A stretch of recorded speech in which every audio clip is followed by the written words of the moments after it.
என்னாச்சு? கல்யாணத்துக்கு போகும்போது ஏன் டல்லா இருக்கீங்க? கிளம்புங்க கௌதம், டைமே இல்ல. இவள கன்வின்ஸ் பண்ணி கூட்டிட்டு வந்ததுல நான் தான் டல் ஆயிட்டேன். சரி சரி கிளம்புங்க, முகூர்த்தத்துக்கு நேரம் ஆயிடுச்சு. இல்ல ஆபீஸ்ல ஒரு முக்கியமான அப்பாயின்மெண்ட் இருக்கு. ஐயோ, நோ நோ, உங்களை கண்டிப்பா கூட்டிட்டு வர சொல்லி கணேஷ் வந்து கண்டிஷன் போட்டுட்டான். கிளம்புங்க. வாங்க கௌதம், நேரம் ஆயிடுச்சு. என்ன யோசிச்சுட்டு இருக்கீங்க? வாங்க.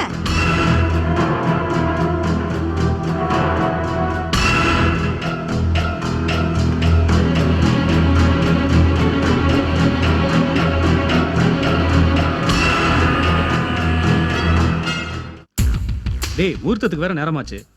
தாலி கட்ட வேண்டிய தம்பி உள்ள இருக்கிறாரு. இன்னும் ஐயா கிட்ட இருந்து போன் வரல. ஐயா கிட்ட இருந்து போன் வந்துச்சுன்னா நம்ம முகேஷ் தம்பிய சீக்கிரமா ஐயா கிட்ட கூட்டிட்டு போனோம்.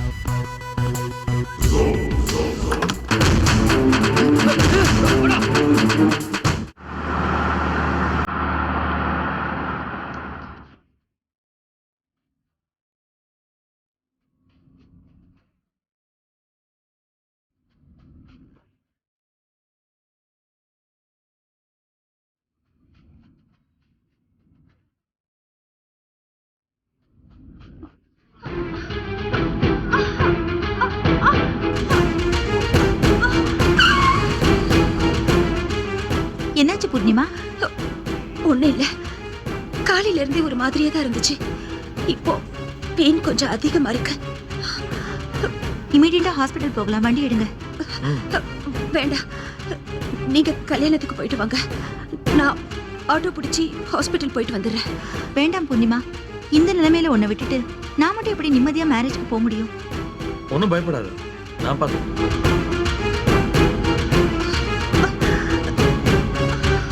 நான் மட்டும் பரவாயில்ல, நீ மேரேஜுக்கு போ. நான் வேணா உங்களை ஹாஸ்பிட்டல் கூட்டிட்டு போயிட்டு வந்துடுறேன். சரி, சீக்கிரம் கிளம்புங்க.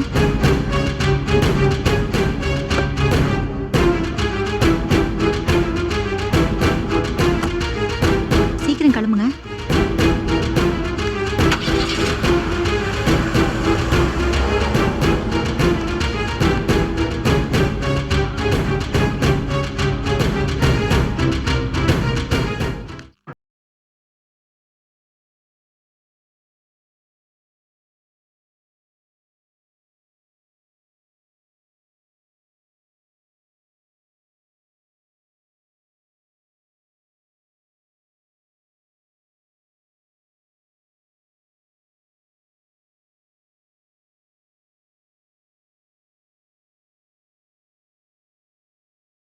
வைத்தி மாமா போட்டுட்டு இருக்கார். ஆமா, இந்த தேங்காய் சட்னி என்ன ஆயிடுத்தோ? அம்புஜ மாமி அரைச்சிட்டு இருக்கா. அம்புஜி மாமி அரைச்சிட்டு இருக்காளா? அச்சச்சோ, அவ வாயில போட்டு அரைச்சின்னு போயிடுவாளே. சரி, டைம் ஆயிடுத்தோ, சாப்பாடெல்லாம் ரெடி. நீங்க போய் இலைய ரெடி பண்ணுங்க. சரி மாமா. வாங்க வாங்க. வணக்கம். நமஸ்காரம். வணக்கம். நீங்க தான் ஹெட் குக்கா? ஆமா. இன்னைக்கு என்ன மெனு போட்டிருக்கீங்க? இட்லி, தோசை, வடை, பொங்கல், அப்புறம் ஸ்வீட் என்ன போட்டிருக்கீங்க? கேசரி போட்டிருக்கேன். கேசரி போட்டிருக்கீங்களா? நான் நினைச்சேன். ஆமா, இந்த கேசரியில முந்திரி திராட்சை எல்லாம் போட்டிருக்கீங்களா? அதெல்லாம் நிறைய போட்டிருக்கு. ஆமா, எந்த கடையில வாங்கினீங்க? சின்ன கனி கடையில வாங்கினேன். அடே, அங்கதானே உதைக்குது. அந்த கடையில கிரேடு நல்லா இருக்காது, 4th கிரேடு, ஒரே சொத்தையா இருக்கும். ஆமா, இந்த சத்தியமங்கலம் காடு தெரியுமா உங்களுக்கு? சத்தியமங்கலம் காடு தெரியாதா? அதாங்க சந்திரங்கடத்தில் வீரப்பன் இருக்கானே, அவன் அங்கேயே தான் சுத்திட்டு இருந்தான். அங்க அந்த முந்திரி இருக்க கொலை கொலையாக தொங்கும். அதை பறிச்சுக்கிட்டு வந்து நல்லா ரோஸ்ட் பண்ணி கேசரியில போட்டு அதை அப்படியே எடுத்து சாப்பிட்டா அல்வா மாதிரி இருக்கும். என்ன முழிக்கிறீங்க? சத்தியமங்கலம் காடு தெரியாதா? தெரியாதுங்க. ஐயோ, அந்த காட்டுல இருக்கிற முந்திரி மரம் கீழே தான் அந்த சேத்துக்குழிக்கு வந்து படுத்துன்னு இருப்பான். அங்க இருக்கிற முந்திரிய பறிச்சுக்கிட்டு வந்து நல்லா கொதிக்கிற தண்ணியில போட்டு அந்த தண்ணிய நல்லா வத்த விட்டு அதுக்கப்புறம் அந்த முந்திரி எடுத்து நெய்யில போட்டு நல்லா பொன் வறுவலா வறுத்து அதை எடுத்து கேசரில போட்டு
போலாம்